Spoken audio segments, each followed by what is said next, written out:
Falar sobre a origem da vida, tanto na filosofia quanto na biologia. Já na filosofia, surgiu durante Aristóteles, que defendia a teoria de que a vida surgia de uma matéria bruta, ou seja, de um pedaço de ferro surgia, sei lá, uma mosca. Só que ele também defendia o princípio ativo, que seria, no caso, a capacidade de gerar ser vivo. Ou seja, ele é tanto que depois de várias observações diárias que ele andava tendo, de um lixo surgia larva, logo depois surgia mosca. Então ele pensou, opa, então do lixo surge uma mosca. Só que aí depois de mais observações que ele andava fazendo, ele descobriu que uma poça de lama surgia pequenos animais.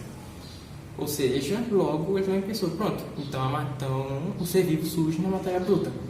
Porém, precisa do princípio ativo para ter capacidade de geração de vida.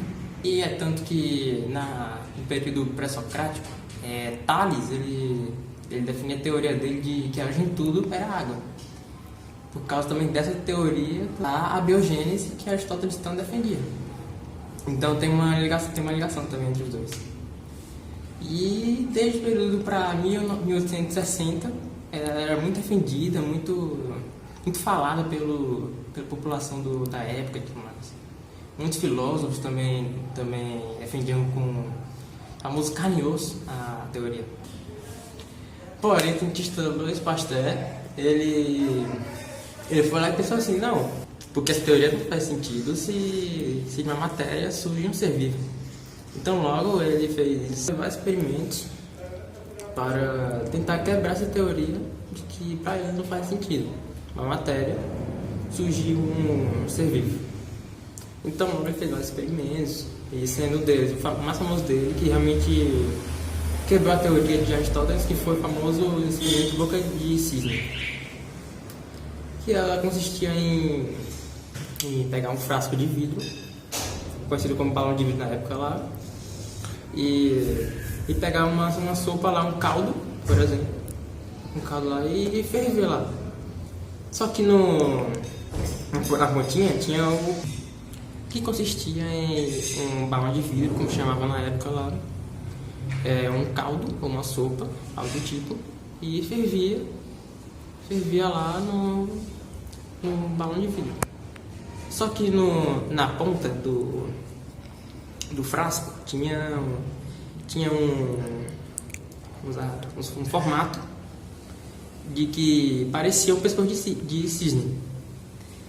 Aí ele foi lá e deixou lá por um tempo até ver se realmente vinha um ser vivo lá para pousar e reproduzir. Que por sinal ele acreditava que a origem da vida ser comprovado para ele tinha que existir o ciclo da vida, ou seja, o ser vivo tinha que nascer, viver, reproduzir e morrer. Então logo eu queria comprovar isso e quebrar a teoria.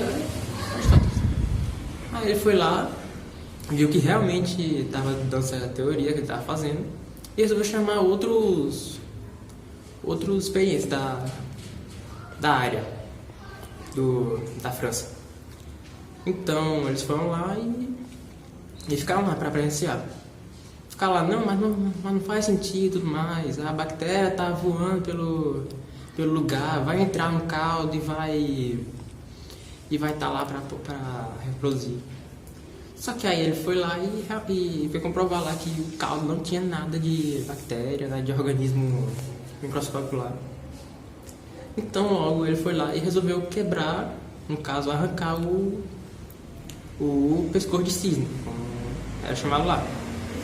Ele quebrou e depois de um dia ele foi ver e realmente estava lá cheio de organismos e bactérias lá voando pelo caldo. Logo ele comprovou que a origem da vida tem o ciclo da vida. E também é uma biogênese que ele mesmo comprovou, que todo mundo lá que estava lá por perto presenciou e realmente confirmaram para o dia de hoje. O que é a sopa primordial? A sopa primordial é a teoria que explica como que a vida pode ter surgido na Terra, uma das várias delas. sendo uma das mais aceitas, explicando como os componentes inorgânicos que existiam na Terra primitiva poderiam ter se tornado os componentes orgânicos que deram origem às primeiras formas de vida. A atmosfera na Terra primordial era extremamente diferente da que conhecemos hoje, não tendo o oxigênio puro, sendo rica em hidrogênio e água como dois dos seus principais componentes. A teoria explica que, a partir de um catalisador que poderia ter sido calor ou raios, os componentes inorgânicos que existiam na Terra poderiam ter se transformado em materiais orgânicos que deram origem às bactérias posteriormente. O experimento de Miller foi um dos que mais fortaleceu essa teoria ao recriar a atmosfera da Terra primitiva em um frasco de vidro e percebendo que aminoácidos tinham se formado nela, assim mostrando que aquela teoria era mais do que plausível e provavelmente foi assim que a vida na Terra se iniciou. Oi, eu sou então Gabriel, do segundo ano A. Eu vou falar sobre a ciência moderna. A ciência moderna, isto é a ciência que conseguiu articular o método de observação e experimentação com o uso de instrumentos técnicos, sobretudo o telescópio e o microscópio. Começou a se desenvolver propriamente na Europa do século XVI. O nascimento dessa ciência nova é tido por muitos historiadores como uma revolução, haja vista que no mundo antigo e no mundo medieval as investigações sobre o fenômeno naturais terrestres e celestes, organismos vivos, não se valiam do uso da técnica e não concebiam o universo como algo composto de uma mesma matéria uniforme, suscetível à corrosão e afinidade. Havia, segundo a terminologia aristotélica, o mundo subliminar das esferas celestes da Lua, isto é terreno e finito, cheio de imperfeições, e um mundo supralunar cujos corpos celestes não poderiam ter as mesmas imperfeições que os terrenos. Tal concepção foi absorvida pelos doutores da Igreja Católica, uma complexa e muito fértil combinação da doutrina da criação e investigação da natureza.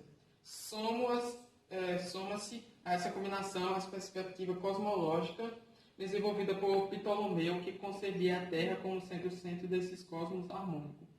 Como o chamado Renascimento Cultural, houve um intenso intercâmbio de conhecimento a respeito de antigos tratados sobre astronomia e física, bem como aperfeiçoamento de instrumentos de navegação, como a luneta, que mais tarde constituía a base para a criação do telescópio Galileu Galilei, pai da física, como é chamado, e da ciência moderna. Foi um astrônomo físico e matemático italiano, colaborou com diversas descobertas científicas na sua época. Grande parte esteve baseado na teoria heliocêntrica de Nicolau Copérnico. A Terra gira em torno do Sol, contrariando assim os dogmas expostos pela Igreja Católica. Ademais, foi criado do método matemático experimental, o qual está baseado nas observações dos fenômenos naturais, experimentações e valorização da matemática. Galileu Galilei foi operada por Galileu, Johannes Kepler e Tycho Brahe, um dos grandes astrônomos que contribuíram para o nascimento da ciência moderna. Dentre outros cientistas, inaugura uma nova cosmologia, ou uma nova forma de se conceber o mundo físico passaria a ser a do universo infinito. A concepção de universo infinito pressupõe uma linguagem nova. A matemática seria essa nova linguagem.